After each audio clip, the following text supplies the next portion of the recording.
Oke dong.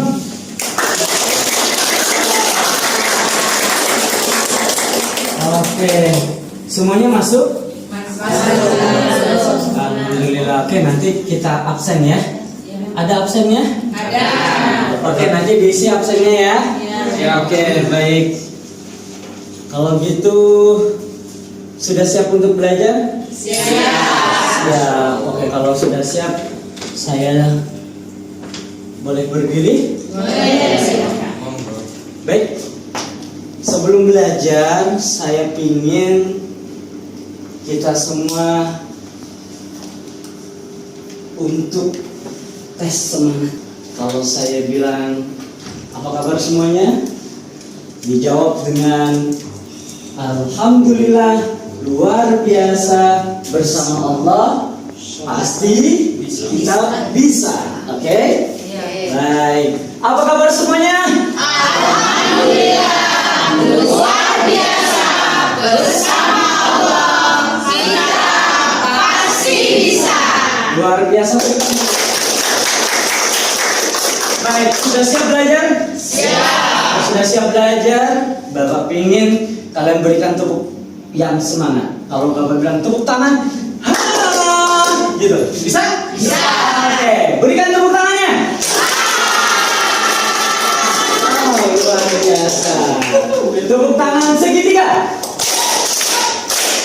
Oke, kalau gitu sepertinya sudah siap untuk belajar. Bapak senang bisa berdiri di hadapan semuanya yang hadir pada malam hari ini. Maka Bapak buka dengan Assalamualaikum warahmatullahi wabarakatuh. Waalaikumsalam warahmatullahi wabarakatuh. Belajarnya Siap. sekali lagi berikan tepukan semangatnya. Oke, baik.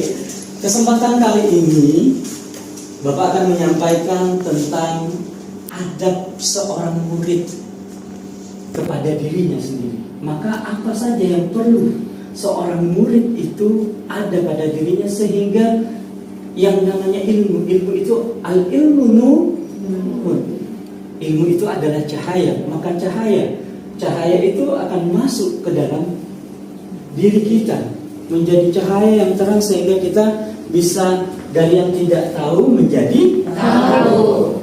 Kalau yang kemarin penuh dengan putus asa, saat ini tidak, karena sudah tahu Ilmu. karena ilmulah yang akan menghantar kita, yang akan mengangkat derajat kita semua. Benar? Benar. Baik. Saya ambil dari kitab Adabul Alim wal Muta'allim.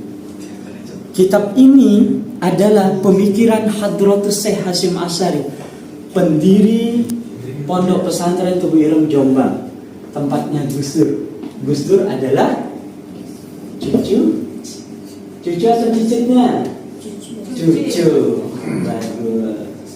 Maka kitab inilah menjadi dasar kita. Kadang-kadang punya ilmu tadi tapi tidak punya cantolan, tidak punya sanad keilmuan. Maka kali ini mudah-mudahan kita semua bakal terang karena kita punya cantolan pemikiran para alim ulama Hadratus Syekh Hasyim Asy'ari. Baik Bapak Ibu, kali ini kita akan membahas seorang murid itu perlu apa yang ada pada dirinya sehingga mudah ilmu itu masuk. Oke, boleh bantu saya untuk. Nah, ini dia. Oke, bisa bantu saya? Nomor satu, melakukan membersihkan hati atau proses pensucian diri. Oke, apa ada yang bisa menjelaskan tentang poin satu?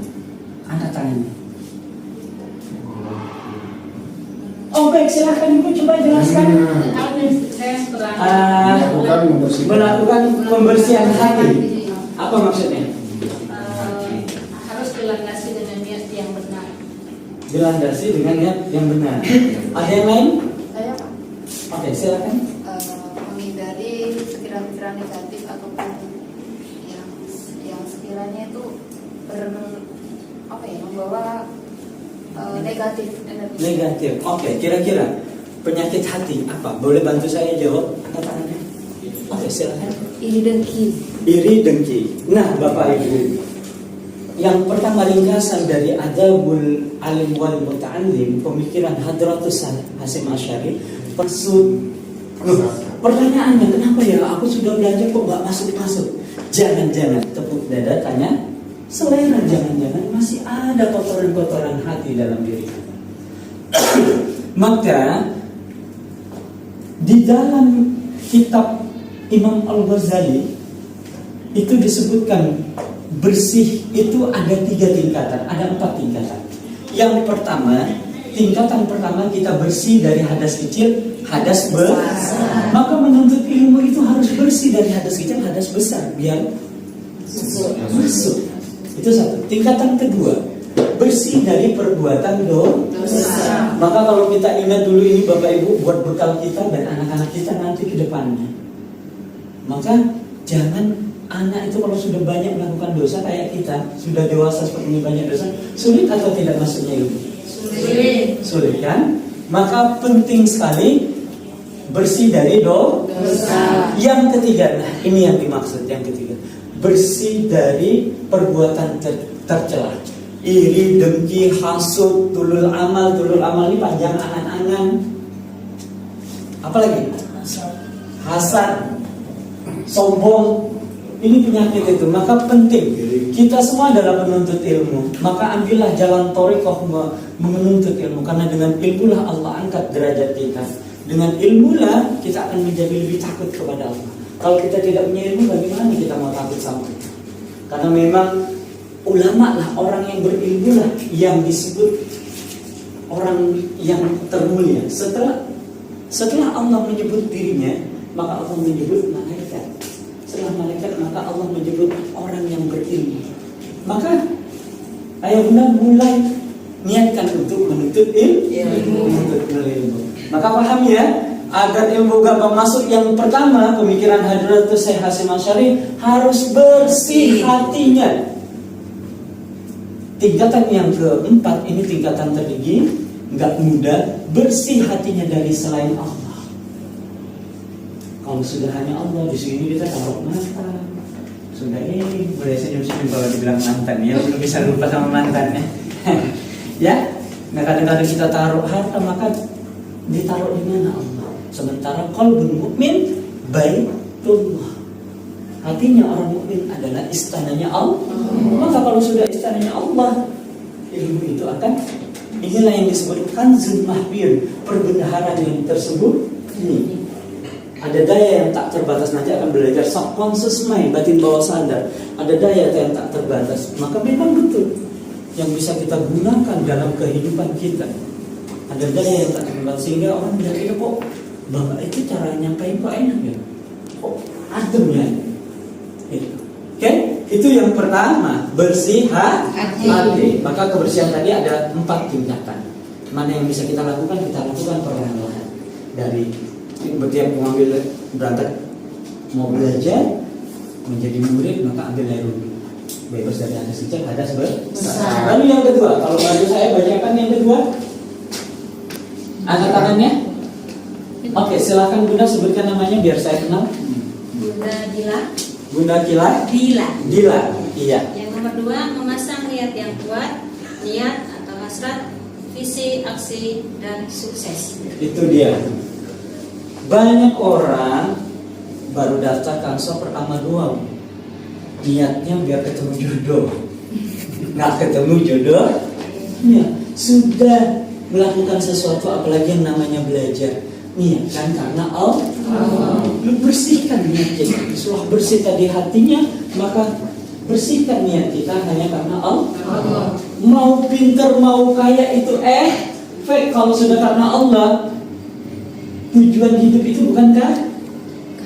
Tujuan hidup itu adalah dekat kepada Allah, selalu bersama Allah. Kalau sudah bersama Allah, apa yang tidak bisa kita lakukan? Kalau kita sudah ridho sama Allah, Allah akan ridho sama kita. Sudah tempuk datanya selera. Ini sederhana, tapi banyak yang kita tidak punya cantolan dalam memahami sebagai murid. Maka anak-anak kita banyak yang berantakan sekarang dalam belajar.